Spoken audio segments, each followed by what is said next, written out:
My wife doesn't want you here, Mom. Just go home. The words sliced through St. Albans Chapel like a knife through silk. 200 guests gasped. The violinist's bow froze mid-stroke. And me? I stood there in my pale blue dress, my dead husband's favorite color, feeling something inside me break so quietly that nobody heard it but me. My name is Margaret Hensley. I'm 68 years old. And my only son just told me to leave his wedding. White roses covered every surface. Candles flickered in crystal holders. The vaulted ceiling made everything echo, including Nathaniel's anger. His face was red, twisted into something I didn't recognize. Beside him stood Clara, his bride, the woman who'd spent 2 years slowly cutting me out of my own son's life, wearing a smile that said she'd finally won. Every head turned toward me. Some people looked horrified. Others looked away fast, embarrassed for the old woman being humiliated at the altar. I heard whispers behind hands. Saw phones come out. This moment would be talked about for years. Poor Margaret Hensley, thrown out by her own child. But here's what they didn't know. What Nathaniel and Clara couldn't possibly understand. I wasn't broken. Not completely. Because 3 months ago, when I first felt the ice creeping into my son's voice, I'd called my late husband's lawyer and started putting pieces in place. Would you walk away quietly or fight back right there in front of everyone? That's the question I'd asked myself 100 times. And I'd chosen silence. Not because I was weak. Because I was smart. Hi viewers, kindly tell us where you're watching from and what time it is. Warm welcome to the family. Enjoy the story. I turned slowly, deliberately, and started walking down that aisle. My hands didn't shake. My knees didn't buckle. I held my clutch, the same one I'd carried to my own wedding 40 years ago, and walked like I had somewhere important to be. Because I did. Behind me, I heard Clara whisper something. Heard Nathaniel clear his throat, trying to restart the ceremony like he hadn't just destroyed his mother in front of God and everyone. The music started again, uncertain and scattered. But I was already gone. Outside, the June air hit my face. Warm, clean, free. I walked to my car, got in, and sat there for exactly 30 seconds. Just breathing. Remembering why I was doing this. Remembering every sacrifice I'd made for that boy. Every late night working double shifts after his father died. Every penny saved for his college. Every time I'd bitten my tongue when Clara made her little comments about my vintage house and old-fashioned ways. Then I pulled out my phone and made the first call. This is Margaret Hensley. I need to speak with the event coordinator about the Hensley-Ellington reception. Yes, it's urgent. My voice was steady. Calm. Cold. I'm canceling the catering. Immediately. The contract's in my name. I'm also revoking permission for the reception hall. My lawyer will send documentation within the hour. Sputtering on the other end. Questions about deposits and guests, and surely there's been a misunderstanding. I answered each one like I was reading a grocery list. Precise. Unemotional. Final. Because this wasn't anger. This was justice. I hung up and made the second call. Then the third. The photographer. The DJ. The florist. Every single vendor I'd paid for, and that was almost all of them, got the same message. The Hensley-Ellington wedding reception was canceled effective immediately. In 2 hours, Nathaniel and Clara would walk into their reception venue expecting champagne and celebration. Instead, they'd find darkness. Empty tables. Confused guests. And me, standing at the door with an envelope containing documents they never thought I'd use. Documents proving that the family farmhouse they thought they'd sold? Still mine. The accounts they'd emptied? Frozen. The future they'd planned without me? Built on sand that was already washing away. I started the engine and pulled out of the parking lot. In my rear-view mirror, the chapel looked peaceful, beautiful, perfect, like nothing was wrong. What they didn't know was that I'd been preparing for this moment for months. Not just preparing, engineering it. Every legal paper signed, Every account protected. Every backup plan locked in place like dominoes waiting to fall. And the best part? They still had no idea what was coming next. 2 years earlier, I was standing in my kitchen making pot roast when Nathaniel called and said he was bringing someone special for Sunday lunch. Mom, I want you to meet her. Her name's Clara. I think she might be the one. My heart did that thing mothers' hearts do, equal parts joy and fear. Joy because my son sounded happy. Fear because I knew what the one meant. It meant change. It meant sharing him. It meant eventually losing him to someone else's family, someone else's traditions, someone else's love. But I smiled into the phone and said all the right things. I can't wait to meet her, sweetheart. What does she like to eat? That Sunday, Clara Ellington walked into my home in Ridgefield wearing a cream-colored dress that probably cost more than my monthly mortgage. Her heels clicked on my hardwood floors, the same floors my husband and I had refinished together 30 years ago. She had perfect hair, perfect makeup, and a smile that looked practiced in a mirror. Mrs. Hensley. She air-kissed both my cheeks like we were in some fancy restaurant instead of my living room. Oh my goodness, this house is so quaint. I just love that you've kept all these old pictures up. It's so vintage. Vintage. The word hung in the air like smoke. My husband's military portrait wasn't vintage. It was love. The family Bible on the bookshelf wasn't decoration. It was history. The piano in the corner where I'd taught Nathaniel his first hymn wasn't furniture. It was memory. But I smiled and thanked her and pretended not to notice the way her eyes swept over my home like she was cataloging everything that needed to be thrown out.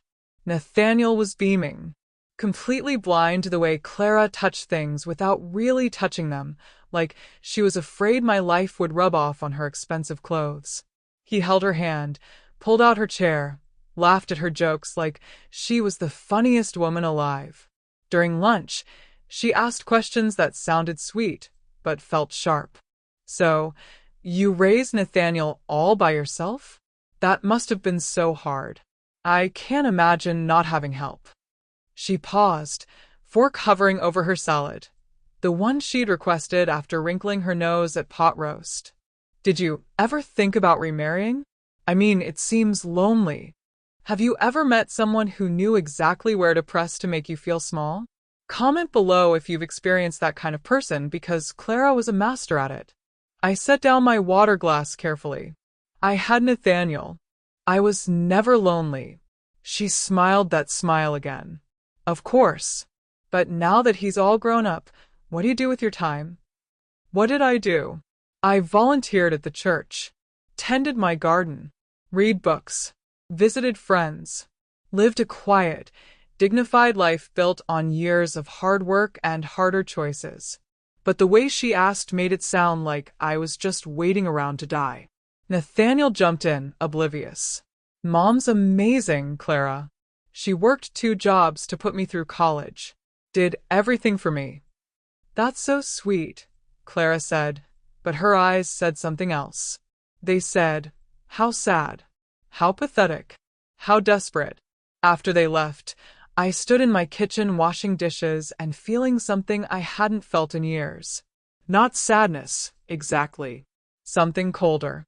Like a warning bell ringing far away, telling me to pay attention because danger was coming dressed in cream and smiling with perfect teeth.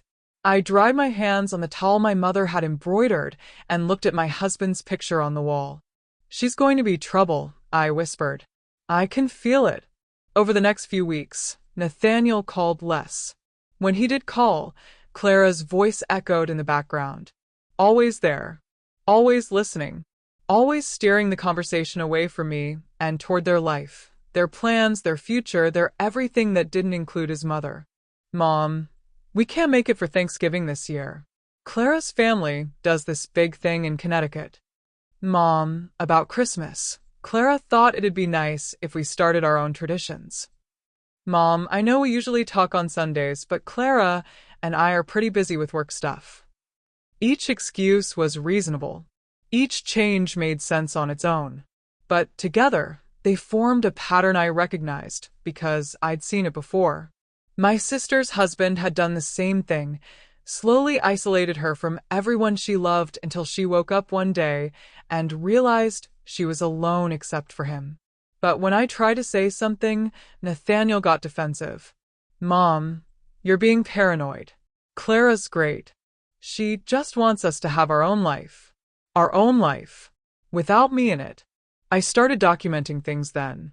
Not because I was planning anything, not yet, but because something in my gut told me I needed to remember. I wrote down dates Nathaniel canceled. Saved text messages where Clara's influence was obvious. Kept receipts from gifts they returned because Clara preferred a different style. One night, I was at the grocery store and ran into Clara's mother, Patricia Ellington. She was examining organic produce like it was fine jewelry, and when she saw me, her smile was all pity. Margaret, how lovely to see you. How are you handling everything? Handling what? I wanted to ask, but I just smiled and said I was fine. You know, Patricia continued, lowering her voice like we were sharing secrets, Clara's told me how difficult it must be for you. Letting go. She says you call Nathaniel almost every day. I called him once a week, maybe twice, but I didn't correct her. I just nodded and made my excuses and left with my groceries and the sick feeling that Clara was painting me as some desperate, clingy mother who couldn't accept that her son had grown up. The lies were starting. Subtle. Quiet, but definitely there. That night, I couldn't sleep. I lay in bed staring at the ceiling, thinking about all the ways love can be twisted into something ugly. All the ways good intentions can be used against you. All the ways a son can forget his mother because a woman whispers the right poison in his ear. And I realized something that would change everything. I couldn't stop Clara from taking Nathaniel, but I could make damn sure she didn't take everything else too. I didn't know it then, but that sleepless night was when I stopped being just a mother. That was when I became something else. Someone who'd learned that protecting yourself isn't selfish. It's survival. 6 months after meeting Clara, Nathaniel stopped coming home entirely. Oh, he had reasons. Work was busy. Clara's apartment was closer to his office. Traffic was terrible. Gas was expensive.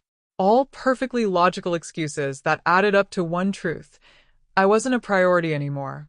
Our weekly calls became monthly, then every few months, then just birthdays and holidays, and even those felt forced, like he was checking a box on his to-do list. Call mom. Done. Back to his real life. But the real cuts weren't the missed calls. They were the little things that told me I was being erased. Like when I suggested we use my grandmother's wedding china for his engagement party, the same china I'd promised him since he was a boy, and Clara said, "Oh, that's so thoughtful, but we're going for a modern aesthetic. Your grandmother's stuff is just too old-fashioned." Or when I offered to host Christmas and Clara responded with, "We really need to establish our own traditions now. You understand, right?" I understood perfectly. I just wasn't included in those traditions. The worst part was watching Nathaniel transform. My son had always been kind, considerate, thoughtful. But around Clara, he became someone else. Dismissive. Impatient. Cold. Like she was slowly rewriting who he was, deleting the parts of him that remembered where he came from. I overheard them once on a video call.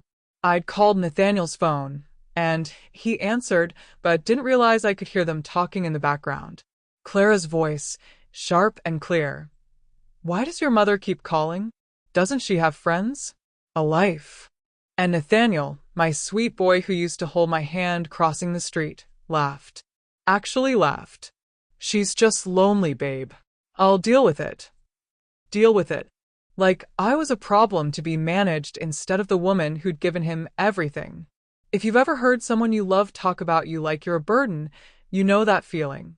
Like your heart stops beating for just a second. Drop a like if you understand that particular kind of pain. I hung up before they realized I'd heard. Sat in my kitchen shaking. Not crying. I was past tears by then. just shaking with the realization that I was losing my son to someone who saw me as nothing more than an obstacle. That's when the really cruel stuff started. Clara began editing me out of stories.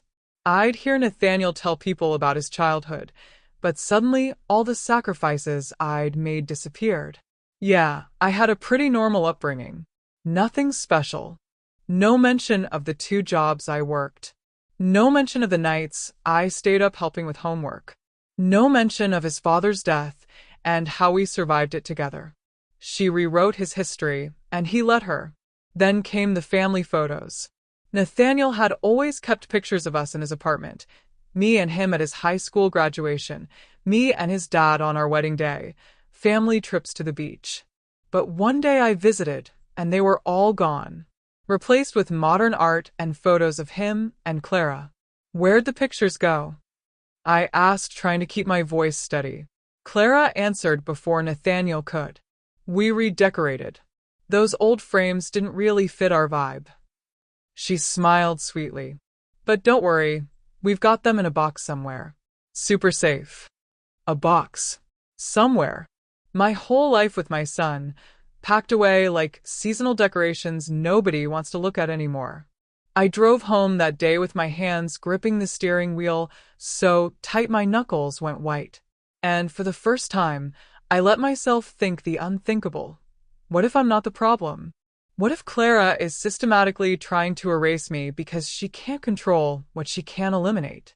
I started paying closer attention after that. Really watching. Really listening. I noticed how Clara always interrupted when Nathaniel and I were talking. How she'd make faces behind my back when I suggested anything. How she'd schedule their activities on days she knew I wanted to visit. How she'd forget to tell Nathaniel I called. It was death by 1,000 cuts. Nothing dramatic enough to call out. Nothing obvious enough to make Nathaniel see it. Just constant, relentless pressure to push me further and further away. One Sunday, I invited them for dinner, my last attempt to fix whatever was breaking between us. I cooked all of Nathaniel's favorites, set the table with care, even bought flowers for the centerpiece. They showed up an hour late. Clara was on her phone the whole time. Nathaniel barely looked at me, too busy agreeing with whatever Clara said about her work drama, her friends, her opinions on everything from politics to paint colors. I was invisible in my own home. Halfway through dinner, my neighbor Mrs. Patterson stopped by with some tomatoes from her garden. Sweet old lady, known her for 20 years. She was excited to meet Nathaniel's girlfriend. "Oh, you must be so proud," Mrs. Patterson said to me. "What a beautiful couple." Clara's smile was ice. "Thank you. We're very happy." After Mrs. Patterson left, Clara turned to Nathaniel. "Does she just walk into your mom's house whenever she wants? That's kind of weird." "She's my friend," I said quietly. "She's been my friend since before you were born." Clara shrugged. "I'm just saying, boundaries are healthy. Maybe you should lock your door more." Have you ever wanted to scream, but knew it would only make things worse? That's where I was, biting my tongue until it bled. They left right after dinner. Didn't stay for dessert. Didn't help clean up. Just Clara pulling Nathaniel toward the door while making excuses about early mornings and traffic. As I watched them drive away, I saw Clara lean over and kiss his cheek. Saw her mouth moving, probably talking about me. Saw Nathaniel nod and laugh. And I knew this wasn't going to get better. This was only going to get worse. Unless I did something to protect myself, I'd wake up one day completely erased from my own son's life with nothing to show for 38 years of motherhood except memories nobody wanted to hear about. That night, I pulled out my late husband's lockbox. Inside were all our important documents, deeds, titles, account information. Everything we'd built together, and everything I'd maintained alone after he died. I spread them on my dining room table and started making a list. What was legally mine? What was legally Nathaniel's? What I'd promised him versus what I'd actually transferred. And I realized something that would save my life. I'd been generous, but I hadn't been stupid.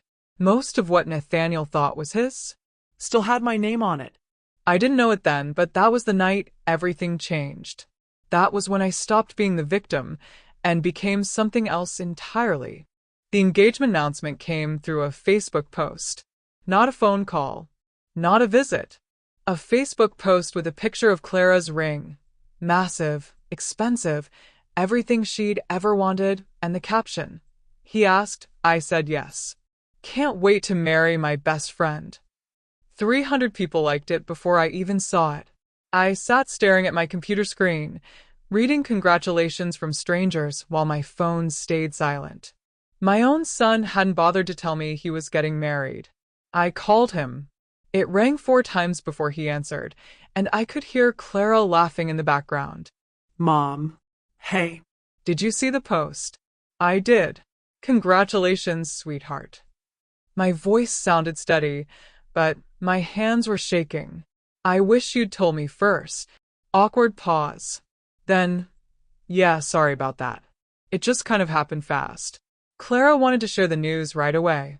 Of course she did, because telling me privately would have meant including me in something. And Clara didn't include me in anything if she could help it. I'm happy for you both, I said, and part of me meant it. Part of me still hoped this was just a phase. That marriage would settle Clara down. That maybe having me as a mother-in-law would soften her somehow. I was wrong, but I didn't know that yet. 2 weeks later, Nathaniel came to visit alone. First time in months. He seemed nervous, fidgeting with his coffee cup at my kitchen table. Mom, I wanted to talk to you about the wedding. Of course. When is it? June 14th. And, we've been planning everything. Looking at venues, talking to caterers, all that stuff. He paused. It's expensive. Like, really expensive. I waited. Knew what was coming. Clara's family is helping some, but her dad's business has been slow. And I'm doing okay, but buying the ring kind of wiped out my savings. He looked at me with those same eyes he'd had as a little boy asking for something he wanted. Would you consider helping us out? With the wedding costs? Every instinct screamed no. Don't do it. Don't pay for your own exclusion. Don't fund the celebration of losing your son to someone who hates you. But he was my son. My only child. And old habits die hard. Of course, I heard myself say. What do you need? His relief was obvious. Really? Mom, that's amazing. Clara's going to be so happy. Doubt it, I thought. But I smiled and asked for the details. Over the next month, I wrote checks. Lots of them. The venue deposit, $3,500. The catering down payment, $4,000. Clara's dress alterations when her bank transfer didn't go through, $1,800. The photographer's retainer. The florist's advance. The DJ's booking fee. Every time, it was the same pattern. Nathaniel would call, apologetic and grateful. Mom, I hate asking, but Clara's parents are dealing with some stuff, and we're a little short this month. If someone keeps asking you to pay for things but never includes you in the planning, what would you do?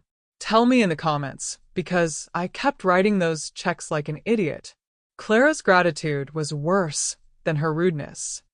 Oh, Margaret, you're just so generous. So sweet.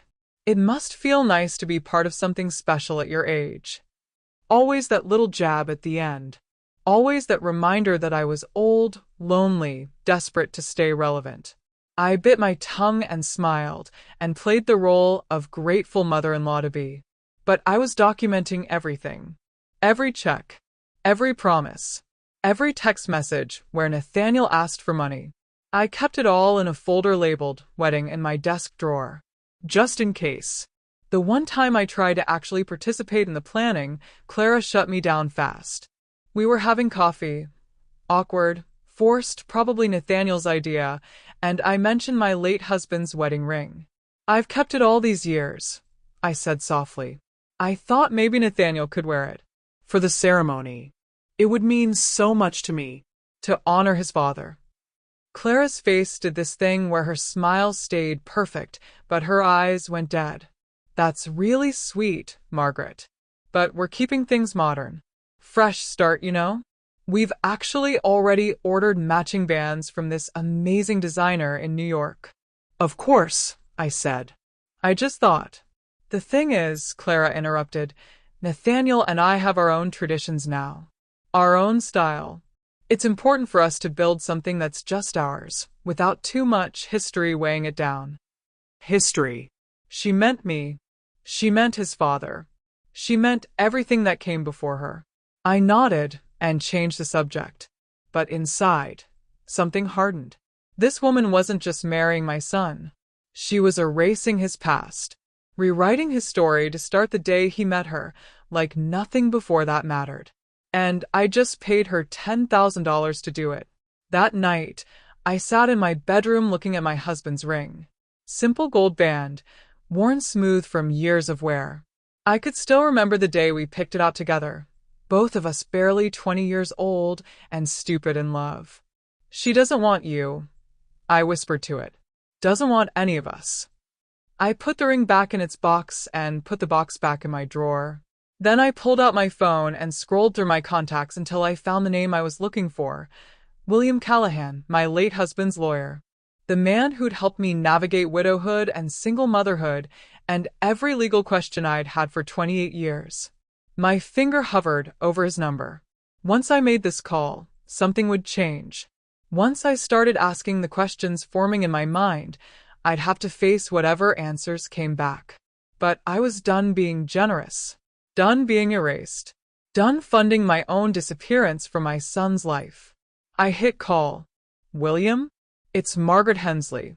I need your help with something. Something private. Can we meet? His voice was warm, concerned. Of course, Margaret. What's going on? I need to review some documents. Property deeds. Account information. Everything with my son's name attached. I paused. And I need to understand exactly what's mine and what isn't. Because I have a feeling I'm about to need that information. He didn't ask why. Lawyers like William know when to just listen. We made an appointment for the following Tuesday. After I hung up, I felt something I hadn't felt in months. Not quite hope. Not quite relief. Something colder and sharper and infinitely more powerful. I felt like I was taking control back. And it felt damn good. The rehearsal dinner happened 3 days before the wedding at some upscale restaurant Clara had picked. The kind of place with small portions on big plates and wine that costs more than my electric bill. I drove there alone, wearing a navy dress I'd bought specifically for the occasion. Trying so hard to be presentable, to fit into their world, to not embarrass Nathaniel in front of Clara's family.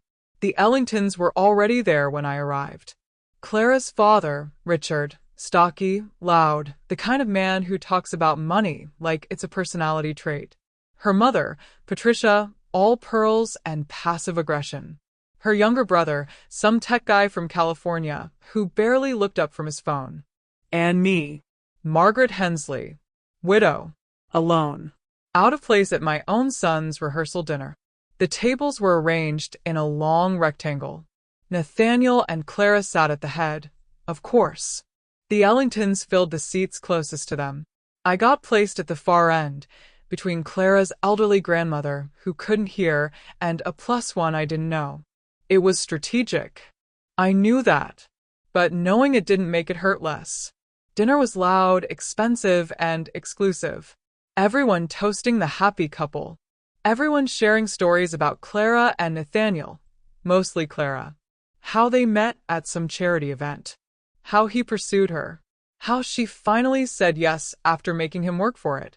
They talked about her career, her friends, her family's vacation home in the Hamptons.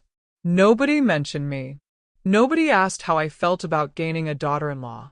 Nobody acknowledged that I'd raised the groom alone for 28 years. I was a ghost at my own son's celebration. Midway through dinner, Patricia Ellington leaned toward me with her wine glass and that smile that never reached her eyes. Margaret, dear, you must be so excited. Finally getting to see Nathaniel settle down. I am, I said carefully. You know, she continued, voice loud enough that several people turned to listen, Clara told me about the generous contributions you've been making. the venue, the catering. So lovely of you, especially given your situation. My situation. Code for, you're old, alone, and probably can't afford what you're spending, but you're doing it anyway because you're desperate. I smiled tightly. Family helps family. Of course, of course. Patricia sipped her wine. Though I do hope you're not overextending yourself. Clara mentioned you live in that old farmhouse in Ridgefield? Those places must be expensive to maintain. Maybe after the wedding, you'll think about downsizing. Have you ever had someone insult you while pretending to be concerned? Like if you get what I'm saying. Before I could respond, she kept going. Actually, speaking of housing, Clara and Nathaniel have made such a smart decision. They found this gorgeous condo closer to the city. Modern, efficient, perfect for a young couple starting their life together. My fork paused halfway to my mouth. Moving. Oh. Patricia's eyes lit up like she'd just remembered something delicious. You didn't know? They closed on it last week. Such a good investment. Much better than holding on to old property that just drains money. The room tilted slightly. What old property? She looked confused. Looked at Clara. Looked back at me. The farmhouse, dear. Your farmhouse. Well, I suppose it's technically Nathaniel's too, isn't it? Since you put it in both your names years ago. My heart stopped. The farmhouse, my home, my husband's legacy, the place where I'd raised my son, was half in Nathaniel's name. I'd done that when he turned 25, wanting him to feel secure. Wanting him to know he'd always have a foundation. But I'd never agreed to sell it. They sold it. My voice came out strangled. Patricia frowned. Well, Nathaniel did mention you'd been thinking about retirement housing. Clara said she found you the most darling little condo near the lake. 1 bedroom, very manageable. Perfect for someone your age who doesn't need much space anymore. The conversation around us continued. Laughter. Clinking glasses. Music playing softly in the background. But all I could hear was the ringing in my ears and Patricia's words echoing. They sold the farmhouse. They sold my home. They made plans to move me into some tiny condo without asking me, without telling me. I excused myself carefully, walked to the bathroom on legs that felt like water, locked myself in a stall, and pressed my fist against my mouth to keep from screaming. This was it.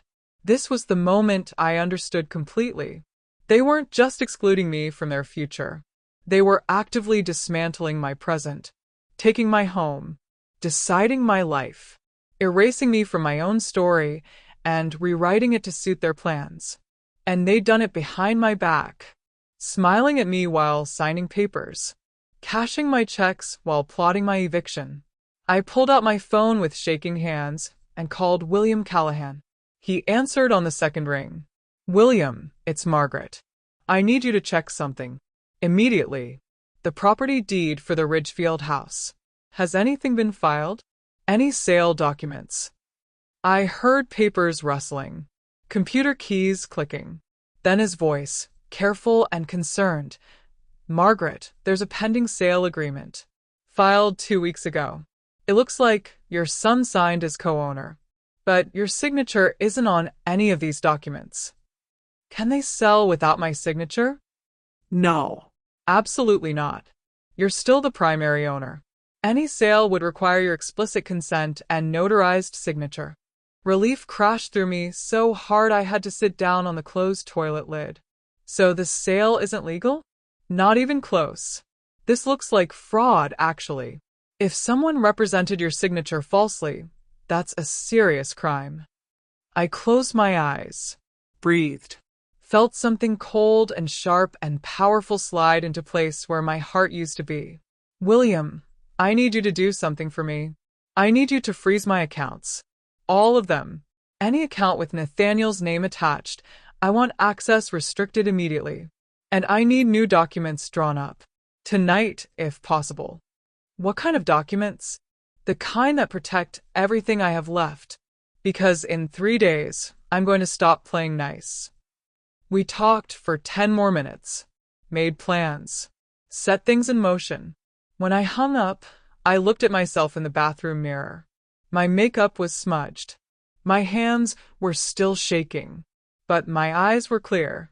I washed my face, fixed my lipstick, straightened my dress. Then I walked back out to that rehearsal dinner with my head high. As I passed Nathaniel and Clara at the head of the table, I heard her whisper to him, "Your mom looks upset. Think she's okay?" And Nathaniel, my son, my child, the boy I'd sacrificed everything for, shrugged and said, "She's fine. She's always emotional about stuff like this."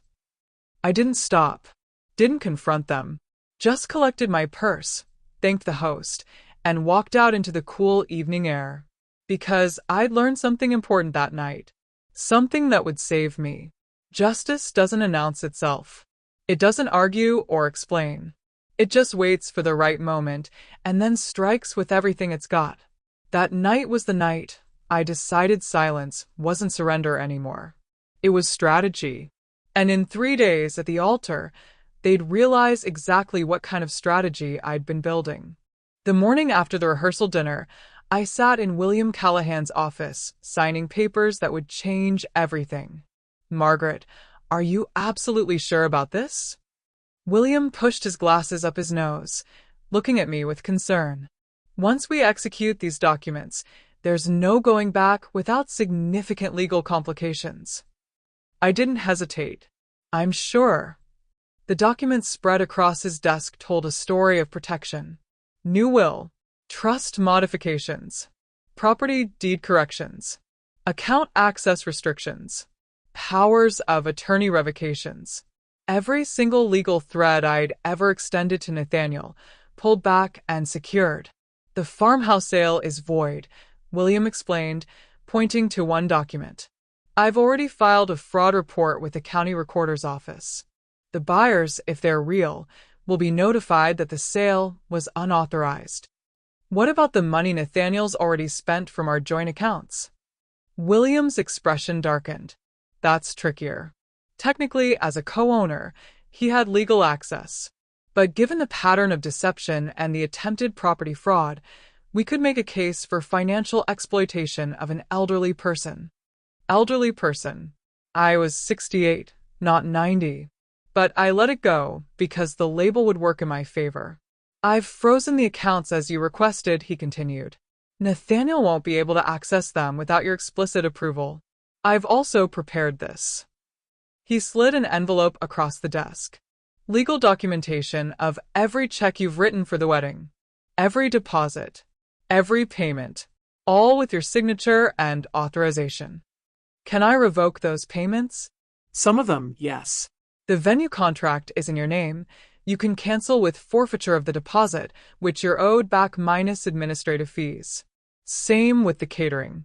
The photographer and DJ contracts have cancellation clauses. You'll lose some money, but not all of it." I thought about the $30,000 I'd poured into this wedding. Money I'd saved for years.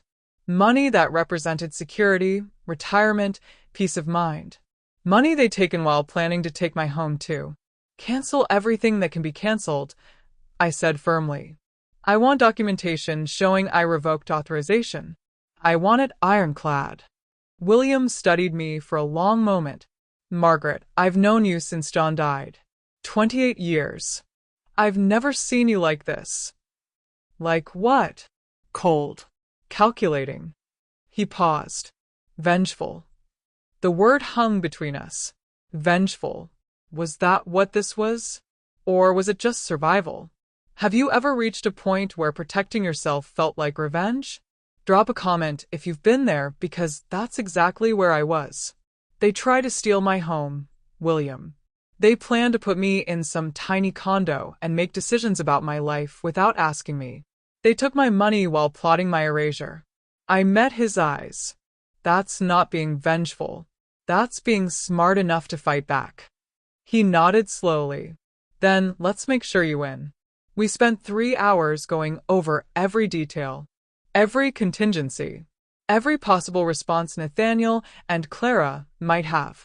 William was thorough, careful, thinking 10 steps ahead the way good lawyers do. The wedding is in 3 days, he said finally. When do you want to execute all this? I thought about it. Thought about the timing. The maximum impact.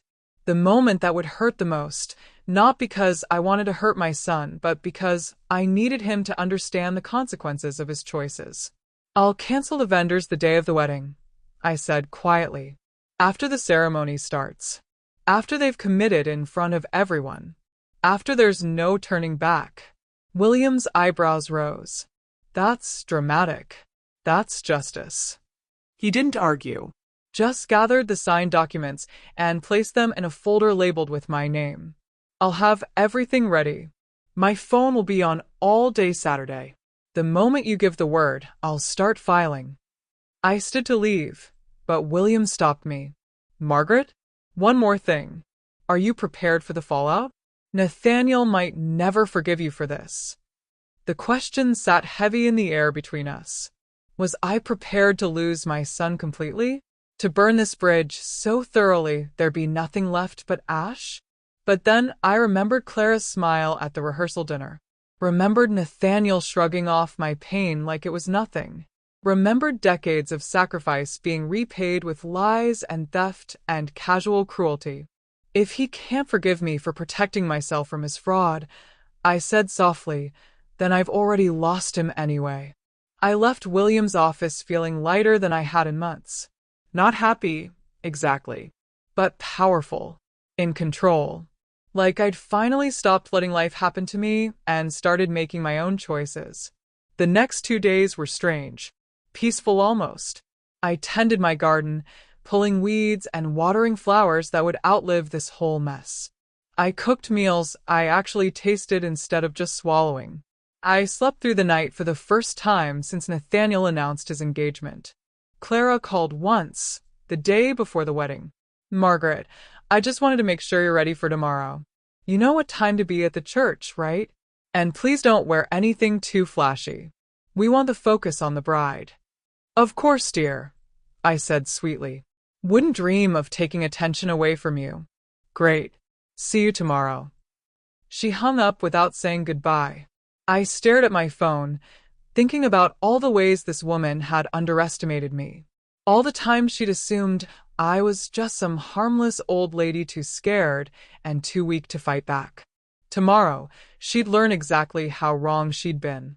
That night, I laid out my pale blue dress, the one my husband loved, the one that reminded me of who I used to be before grief and loneliness tried to make me small.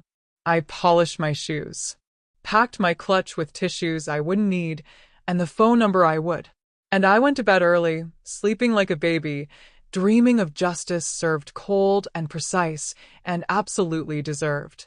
Because sometimes the quietest revenge is the one nobody sees coming. And tomorrow nobody would see me coming at all. The morning of the wedding arrived with perfect weather. Sunny, clear, 75 degrees. The kind of day people pay thousands of dollars to schedule and pray actually happens. I woke at 6, showered, took my time with makeup and hair, made myself look dignified, respectable, like a mother who was happy for her son instead of a woman about to dismantle his entire wedding. The ceremony was scheduled for 2 o'clock. I planned to arrive at 1:30, early enough to seem eager, late enough to avoid prolonged interaction.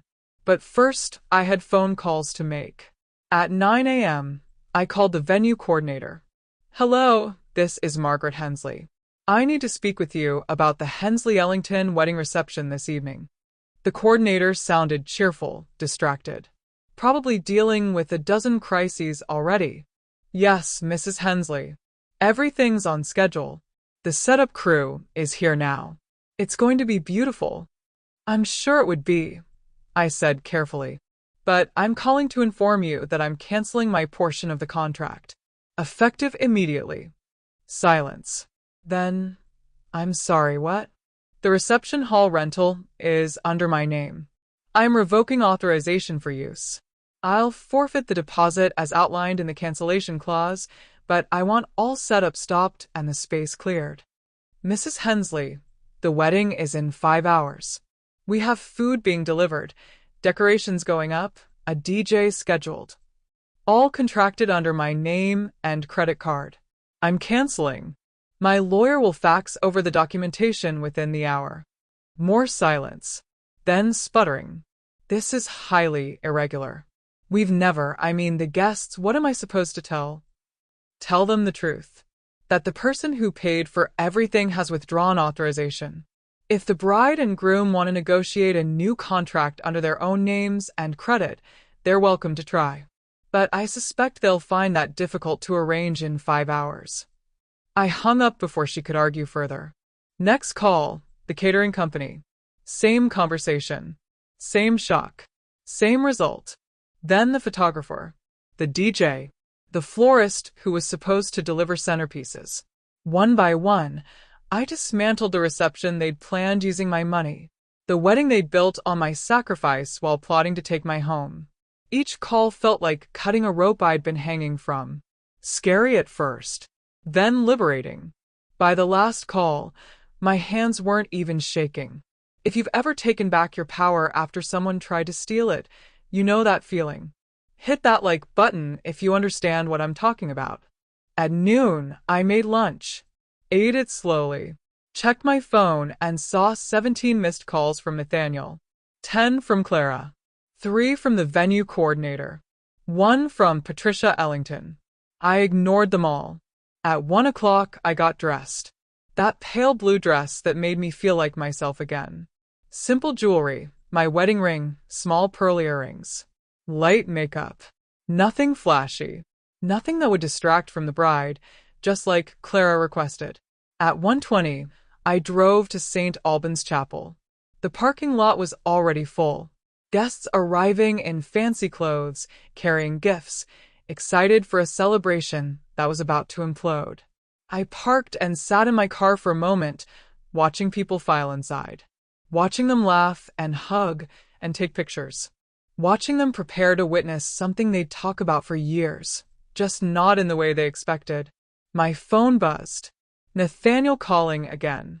I let it go to voicemail. Listened to it after he hung up. Mom, where are you? We need to talk.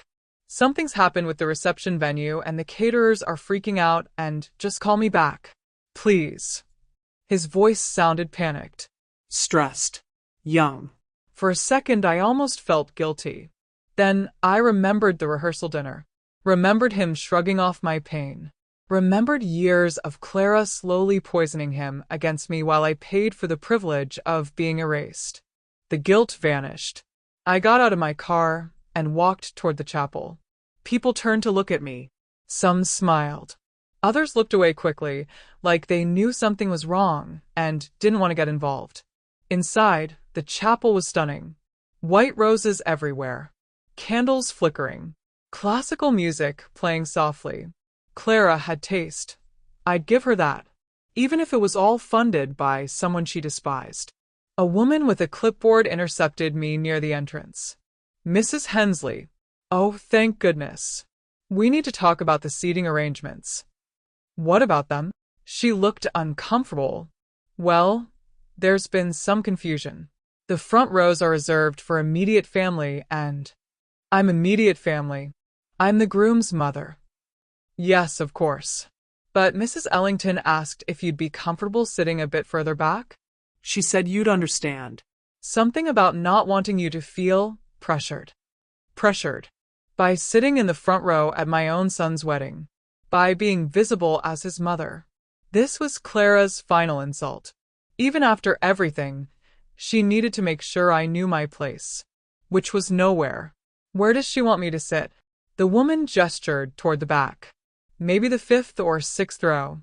Still great views and... Perfect, I said, cutting her off. I'll sit wherever you need me. Because it didn't matter anymore. In about 30 minutes, none of this would matter at all. I took my seat in the 6th row, next to people I didn't know. They made polite small talk. Asked if I was bride or groom's side. I said groom and left it at that. The music changed. Everyone stood. Clara appeared at the back of the chapel in a dress that probably cost more than my car, her father's arm linked through hers. She looked beautiful. Happy. Triumphant. Like she'd won everything she'd ever wanted. The processional began. Clara gliding down the aisle, guests dabbing their eyes. Nathaniel waiting at the altar, looking handsome and nervous and completely unaware of what was coming. When Clara reached the altar, the officiant smiled and began.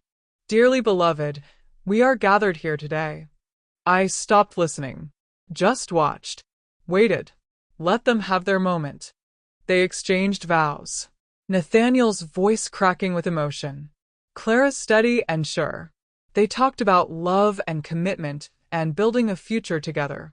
All the promises people make when they think love is enough. By the power vested in me, I now pronounce you husband and wife. You may kiss the bride. They kissed. Everyone applauded. Music swelled. Mr. and Mrs. Nathaniel Hensley turned to face their guests, beaming. That's when Nathaniel saw me. Really saw me. Sitting in the back. Alone. Watching. His smile faltered. Just for a second. Then Clara whispered something to him, and his face changed. Went hard. Angry. He started walking toward me. Not to greet me. To confront me.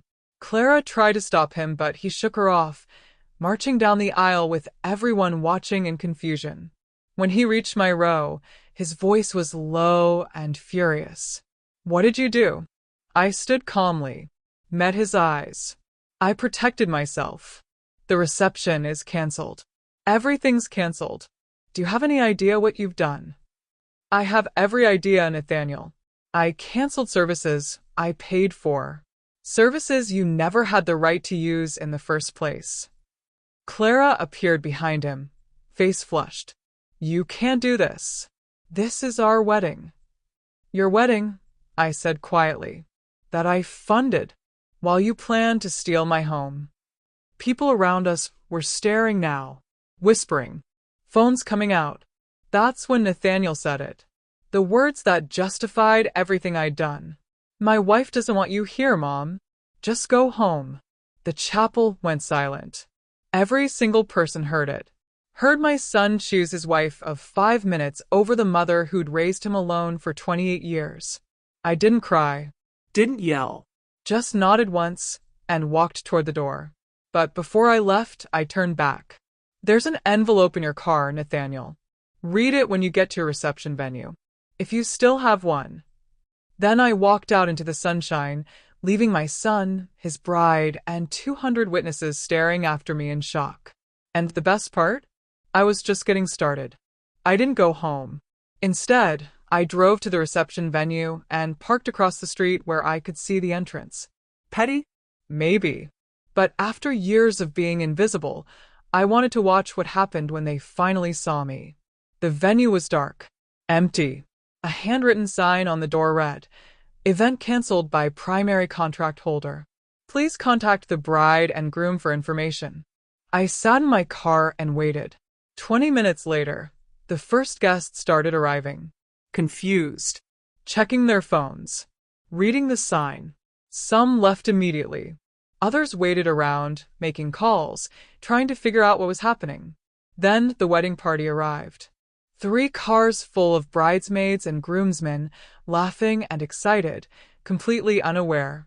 They piled out and walked toward the venue, only to stop short when they saw the sign. Chaos. Pure, beautiful chaos. People shouting. Bridesmaids crying. Someone calling Nathaniel. Someone else calling the venue coordinator. Everyone talking at once, trying to solve a problem that couldn't be solved. Because I'd made sure it couldn't be solved. Every vendor canceled. Every backup option eliminated. Every contingency I could think of blocked. Have you ever watched someone realize they underestimated you? It's quite a sight. Stay tuned, because this gets even better. Finally, Nathaniel and Clara's car pulled up. The fancy vintage car they'd rented for photos. They got out still in their wedding clothes, still wearing their just-married smiles. Those smiles died the second they saw the sign. Nathaniel ran to the door, tried it, found it locked. Clara stood frozen on the sidewalk, bouquet clutched in her hands, face going from confusion to understanding to rage in about 5 seconds. I watched her mouth move. Couldn't hear the words, but didn't need to. The gestures said enough. She was yelling, blaming, pointing at people like this was somehow their fault. Nathaniel was on his phone, pacing, one hand in his hair. Calling me, probably. Calling the venue. Calling anyone who might fix this disaster. But there was no fixing it. Not in time. Not without the person who'd paid for everything agreeing to restore what she'd taken away. And I wasn't agreeing to anything. After 10 minutes of watching them scramble, I started my car and drove home. I'd seen enough. The rest would play out exactly how I'd planned it to. At home, I changed into comfortable clothes, made tea, sat in my kitchen with my phone on the table, watching calls and texts pour in. Nathaniel, Mom, please. We can talk about this. Just call me back. Clara, you're a bitter, jealous old woman. You've ruined everything. Patricia Ellington, Mrs. Hensley, I don't know what's happened, but surely we can resolve this like adults. Random guests. Is the reception canceled? What should we do? I answered none of them. Just sipped my tea and waited. An hour later, Nathaniel's car pulled into my driveway. He got out alone. Clara must have gone to her parents' house. He still wore his wedding suit, but he'd loosened the tie, and his face looked 10 years older than it had that morning. He knocked. I let him knock 3 times before I opened the door. Mom. His voice broke on the word. What did you do? I stepped aside. Come in. We should talk. He walked past me into the kitchen, the same kitchen where I'd fed him breakfast before school for 18 years. Where I'd helped him with homework and listened to his problems and celebrated his victories. Sit down, I said. He didn't sit. Just stood there, hands clenched into fists. The reception is canceled. The caterers won't return calls. The venue says you revoked authorization. Guests are leaving. Clara's family is threatening to sue somebody. This is a nightmare. You forgot something, I said calmly. The envelope I told you about. Did you read it? He pulled it from his jacket pocket. Crumpled. Unopened. I don't care what's in here. I care about fixing this. Open it. He tore it open, yanked out the papers inside.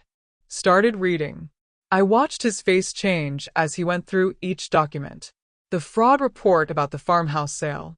The frozen account notifications. The new will that removed him as beneficiary. The documentation of every check I'd written for his wedding. The letter from William Callahan explaining that any attempts to access my property or funds would result in criminal charges. You can't do this, he whispered. I already did. The house, you said I could have the house. You put my name on the deed. As co-owner, not sole owner. You needed my permission to sell. You forged documents, Nathaniel. That's fraud. That's a crime. His face went white. Clara said it was fine. She said since my name was on the deed, we could. Clara lied. And you believed her instead of asking me. You tried to sell my home without telling me. You planned to move me into some condo, like I'm a piece of furniture you're storing. We were trying to help you. That house is too big for one person. You'd be happier somewhere smaller. Did you ask me if I'd be happier? Did you ask me anything? Or did you just decide my life for me and assume I'd go along with it? He had no answer for that. I pulled out a chair and sat down, suddenly exhausted. Nathaniel, I gave you everything. Your father died, and I worked 2 jobs to keep us afloat. I paid for your college, your car, your first apartment. I helped you start your business. I've supported every dream you've ever had. I know that. And the first time I needed you to protect me, you chose Clara. You let her mock me, exclude me, erase me from your life. You took my money and my trust, and you used it to fund my own removal from your story. Tears started running down his face. Mom, I'm sorry. I didn't realize. You didn't want to realize. It was easier to let Clara call the shots. Easier to make me the problem than to admit you married someone who hates your mother. We sat in silence for a long moment. The kitchen clock ticked. Outside, Birds sang like nothing had changed. "What happens now?" he asked finally. I looked at my son, my baby, my world, my greatest accomplishment and deepest heartbreak. "Now you learn that actions have consequences. You tried to take my home. I took your reception. You treated me like I was disposable. So I disposed of the fantasy that I owed you unlimited forgiveness. I'll fix this. I'll make Clara understand. We'll pay you back for everything. You can't afford to pay me back. And Clara won't change. She showed you who she is, Nathaniel. You just didn't want to see it." He stood up, papers clutched in his hand. So that's it? "You're just done with me?" "I'm done being used. If you want a relationship with me going forward, it'll be on different terms. Honest terms. Where I'm treated like a human being instead of an ATM with emotions you can ignore. And if I can't accept those terms..." I met his eyes, saw his father in them, saw the little boy he used to be, saw the man he'd become, weak where he should be strong, cruel where he should be kind. "Then I guess we're done." He left without another word, drove away while I sat at my kitchen table feeling emptied out and strangely peaceful. Outside, the sun was setting. Tomorrow would come whether I was ready or not. And for the first time in years, I'd face it knowing I'd protected myself, even if it meant losing everything else in the process. 3 weeks passed before I heard from Nathaniel again. 3 weeks of silence that felt like centuries and seconds all at once. I went through my days in a strange fog, not quite sad, not quite relieved. Just existing in this new reality where I had my home and my independence but not my son. The fallout from the wedding was spectacular, from what I heard through the gossip chain. Clara's family cut all financial support. Nathaniel couldn't afford the condo they'd bought, so the sale fell through. Guests who'd traveled from out of state posted angry reviews online about the chaos. One of Clara's bridesmaids even made a TikTok about it that went viral. Most dramatic wedding disaster I've ever seen. Part of me felt vindicated. The larger part felt hollow. I kept myself busy. Tended my garden with extra care, planting fall bulbs that would bloom next spring. Volunteered more hours at the church. Had lunch with friends who'd watched me disappear into motherhood for years and seemed relieved to have me back. Mrs. Patterson from next door brought over tomatoes one afternoon and said something that stuck with me. "Margaret, you look different. Lighter somehow." Maybe I was. Maybe standing up for yourself does that, removes weight you didn't realize you were carrying. But late at night, I'd lie awake thinking about Nathaniel as a little boy. The way he'd climb into my bed during thunderstorms.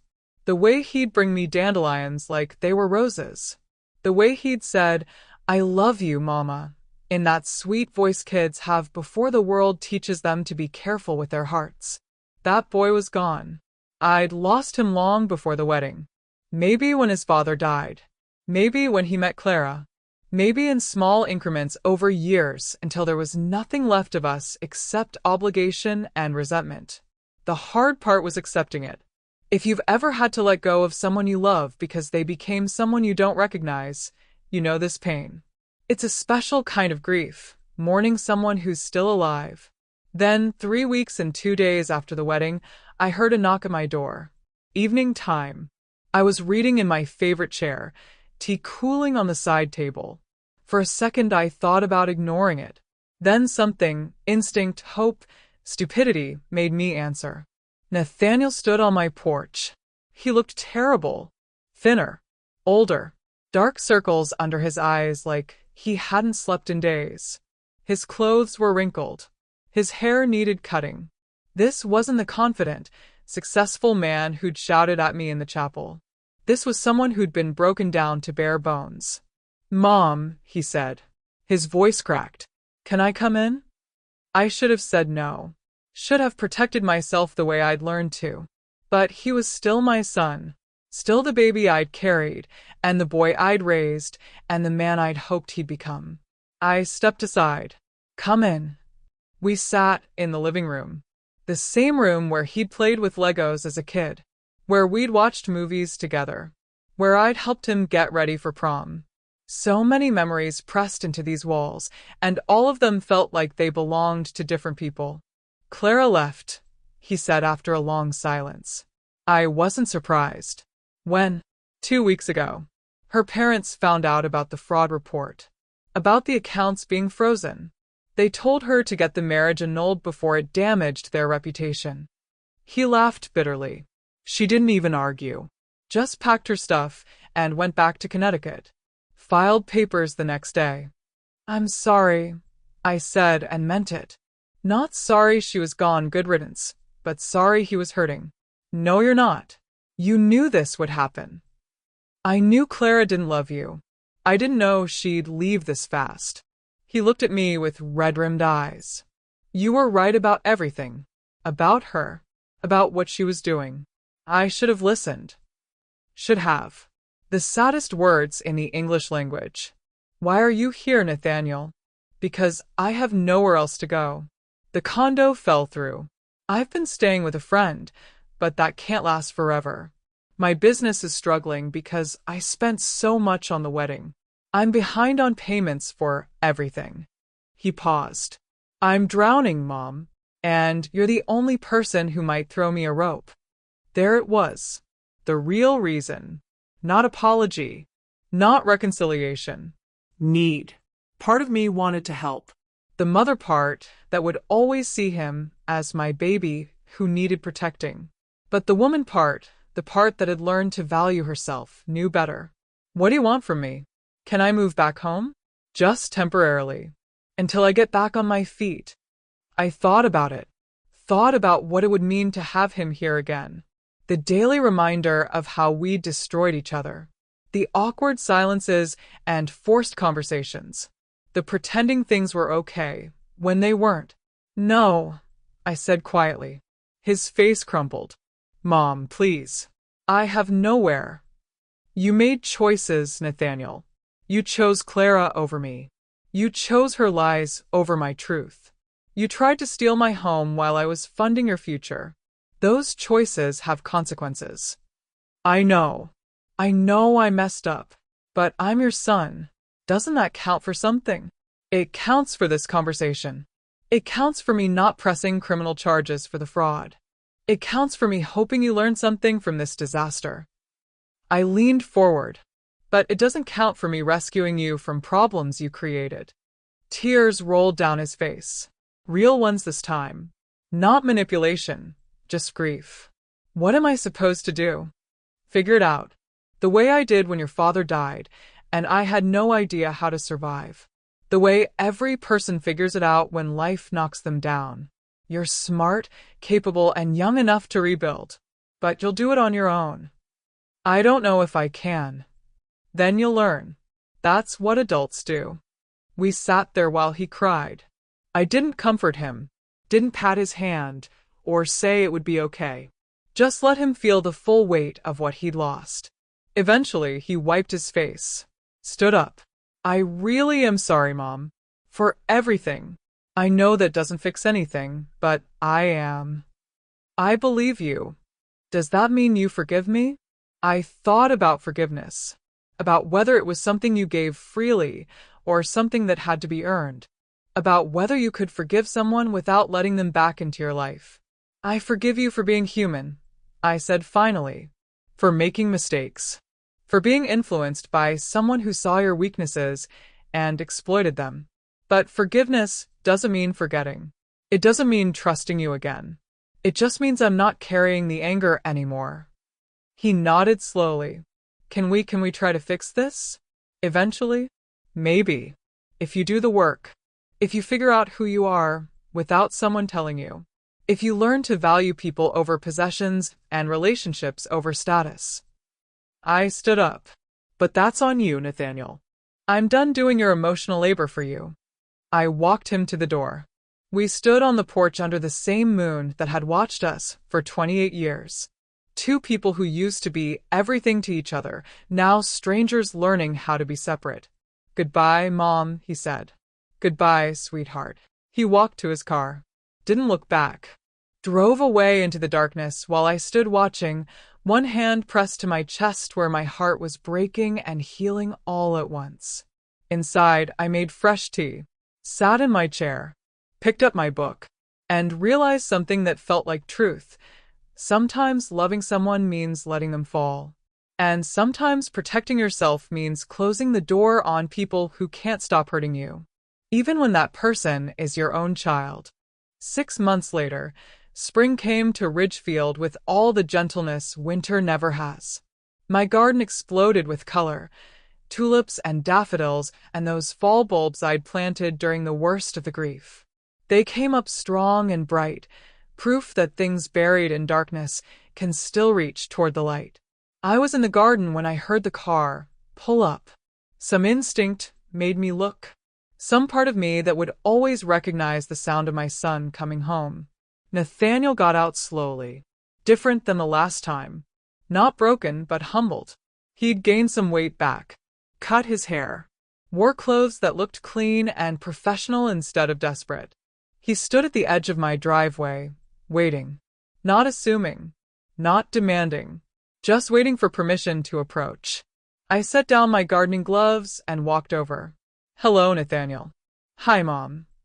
He looked at my garden, at the house behind me, at everything except my face. "Your tulips look beautiful." "Thank you. I planted them last fall."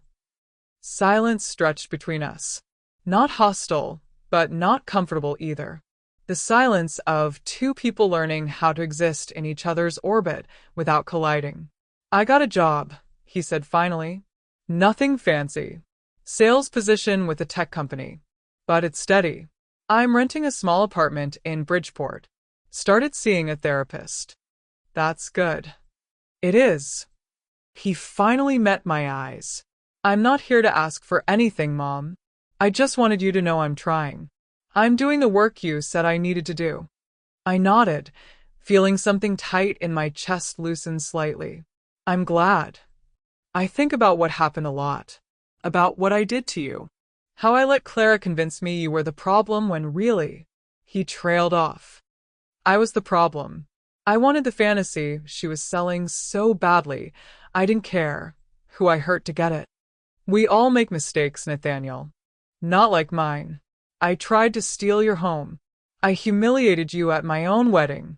I chose someone who didn't love me over someone who always did." His voice broke. "I don't know how to fix that. Maybe you can't fix it. Maybe you just have to live with it and be better going forward." He nodded, blinking hard. "Can I ask you something?" "Anything." "Why did you plant those bulbs?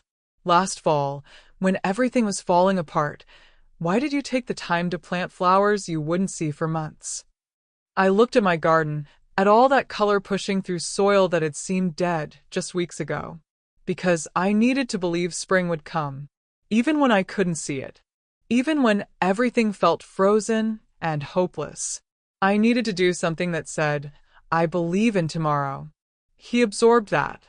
I'm trying to plant my own bulbs. Metaphorically. Building something that won't bloom for a while, but might be beautiful when it does. "That's good work." Another silence. Easier this time. "I should go," he said. "I just wanted you to know I'm okay. That I'm trying." He turned to leave, and something in me shifted. Not forgiveness, that was still too complicated.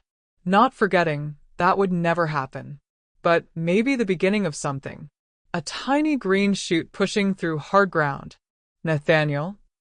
He turned back. "Would you like to stay for coffee?" "Just coffee. Just talking." Hope flickered across his face. Fragile. Careful. "I'd like that." We walked toward the house together. Not touching. Not close. But moving in the same direction for the first time in a long time. Inside, I made coffee while he sat at the kitchen table looking around at the home he'd tried to take from me. The home that had always been his too, before he forgot what that meant. "Mom," he said softly, "I know I don't deserve to ask, but do you think we can ever fix this?" "Us."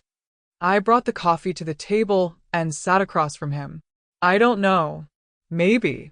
If you keep doing the work. If you prove with actions instead of just words that you've changed. If you understand that trust is rebuilt slowly, one day at a time. And if I do all that, I looked at my son, the man who'd broken my heart and the boy I'd always loved despite everything. Then maybe one day you'll understand what home really means. Not a place you own, not something you can sell or trade, but a feeling of safety you build with people who choose to protect each other instead of hurt each other. He wrapped his hands around the coffee mug. I want that. I want to learn how to be the son you deserved instead of the one you got. You were always the son I deserved, Nathaniel.